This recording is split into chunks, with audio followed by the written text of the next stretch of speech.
Leo tu msanii wenu nikawa nimekaa, akili kanijia kwamba niende sokoni kuwazingua kidogo.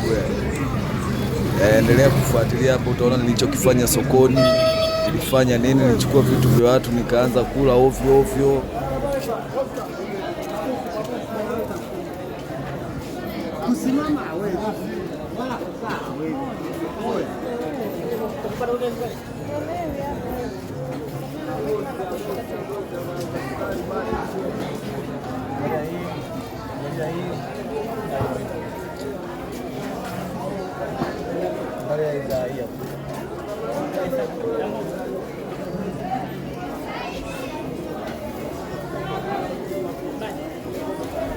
Hapo sasa nikamwambia mama, nataka nyanya nile live.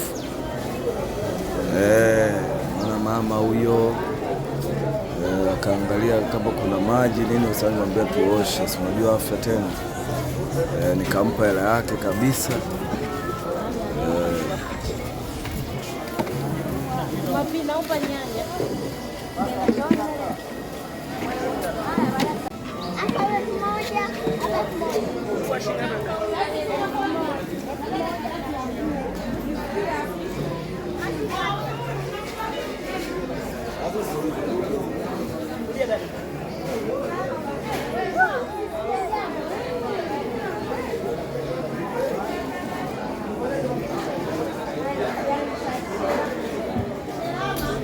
Kwa sababu ya afya nikachukua nyanya sasa, nikaanza kuosha. Kama unavyoona live sokoni, watu walikuwa hawajajua kwamba msanii wao ndo yupo hapo, kwa sababu unavyoona hiyo kofia nilitwist kidogo ikaficha macho.